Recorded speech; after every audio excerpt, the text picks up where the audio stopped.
নমস্কার বন্ধুরা, আশা করি তোমরা সকলে ভালো আছো, সুস্থ আছো। ভৌমিক ফ্যামিলি অ্যালবাম থেকে তোমাদের সকলকে অনেক অনেক ভালোবাসা জানাচ্ছি, বড়দের প্রণাম জানাচ্ছি। দেখো, খুব সুন্দর একটা চটজলদি রেসিপি করব, যেটা খেতে সবার খুব ভালো লাগে, ছোট থেকে বড় সবাই পছন্দ করি আমরা।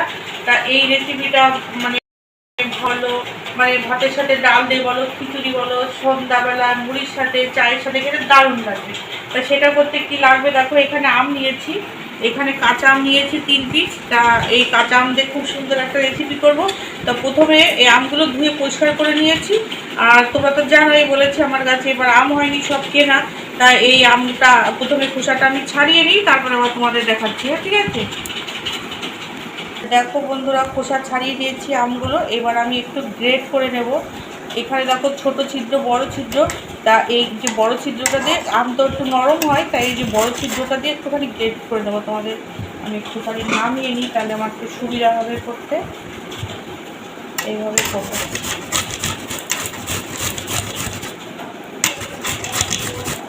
দারুণ লাগবে খেতে এই রেসিপিটা। তোমরা না দেখলে বুঝতে পারবে না যে এটা কি সুন্দর একটা রেসিপি হবে। আর নতুন বন্ধু হলে অবশ্যই আমাকে সাবস্ক্রাইব করে দেবে।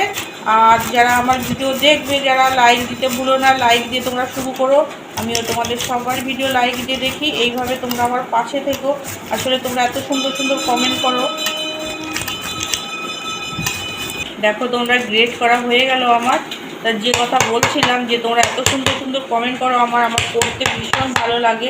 তোমরা এত উৎসাহ দাও, যার জন্য রান্না করতে মানে কি বলবো, রান্নার উৎসাহটা আরও বেড়ে যাচ্ছে। মানে সবসময় ভাবি কি নতুন করব, কি নতুন করব। অনেকেই লেখো যে আমার মানে রান্না দেখা মানেই নতুনত্ব, সেগুলো আমার করতে ভীষণ ভালো লাগে। তাই চেষ্টা করি সবসময় একটু নতুন কিছু করার জন্য। দেখো, আমার আম 3টে গ্রেড করা হয়ে গেছে। এবার এই প্লেটটার মধ্যে এক একে সব কিছু দেবো। দেখো, প্রথমে আমি কাঁচা লঙ্কার কিমা করে দেবো।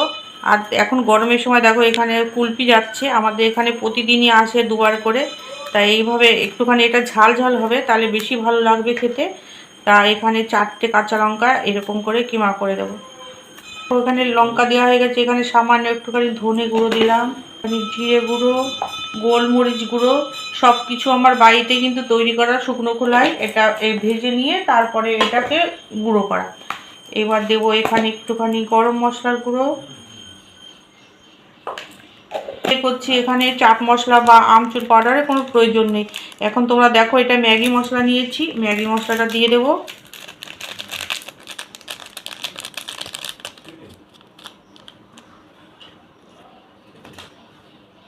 তো এখানে সামান্য একটুখানি হলুদ গুঁড়ো দেবো, এখানে নুন দেব, বেসন দেব।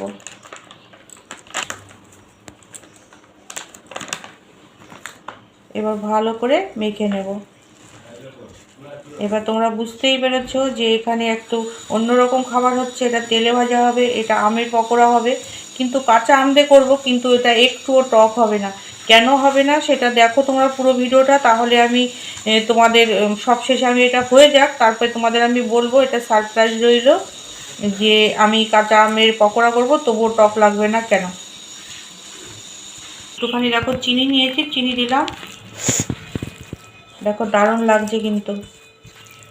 এইবার এখানে যেহেতু আমি এটা তেলে ভাজা করছি, একটু কুরকুরে ভাব না হলে ভালো লাগবে না খেতে।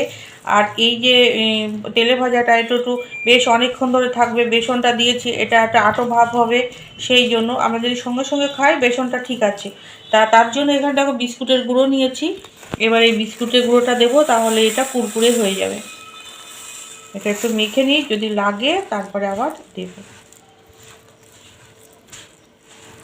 বিস্কুটের গুঁড়ো। এবার চলো রান্নাঘরে যাই।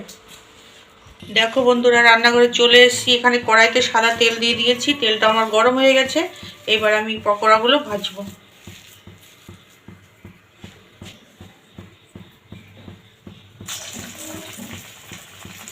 ছোট ছোট করে করব।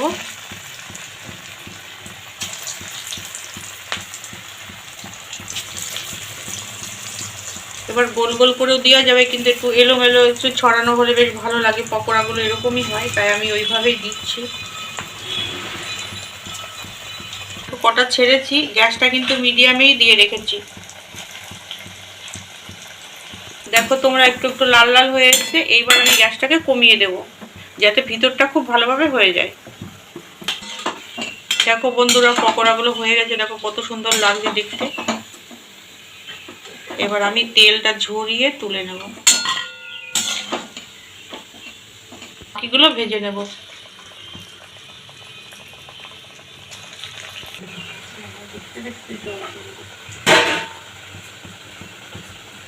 তোমরা আমার পকোড়াগুলো একদম রেডি হয়ে গেছে, তাই এবার গ্যাসটা বন্ধ করে দিচ্ছি, দিয়ে এবার নামিয়ে নিয়ে তার বন্ধুরা রান্নাঘর থেকে খাবার ঘরে চলে এসেছি পকোড়া নিয়ে। এখানে একটুখানি বিট নুন ছড়িয়ে দেবো খেতে। এবার দেখো এই স্টিকগুলো নিয়েছি, এগুলো তোমাদের জন্য। দেখো আর আমি একটা খাবো, খেয়ে তোমাদের দেখাচ্ছি আর বলবো যে এই যে কাঁচা আমের যে আমি পকোড়াটা করলাম টক কেন নয়, আসলে এটা কাঁচা মিঠে আম দিয়ে করেছি। কাঁচা মিঠে আম তো তোমরা জানোই মিষ্টি হয়, মিষ্টির ভাবটাই বেশি থাকে, যার জন্য খেতে দারুণ লাগে। আমি গতবার টক আম দিয়ে করেছিলাম কিন্তু সেটা প্রচণ্ড টক হয়েছিল, তা সেই জন্য এবারে অনেক ভেবে চিনতে এই যে কাঁচা মিঠে আম দিয়ে করলাম। কাঁচা মিঠে আম বাজারে এখন প্রচুর পাওয়া যাচ্ছে, তোমরা চাইলে এরকম করে খুব সুন্দরভাবে অতি সহজে করে ফেলতে পারো। খেয়ে বলছি কেমন হয়েছে। দেখো কেমন কুরকুরে হয়েছে, দারুণ হয়েছে খেতে। আমি এটা খাই। তোমরা সবাই ভালো থেকো, সুস্থ থেকো। আজকের মতো রাখছি, টাটা।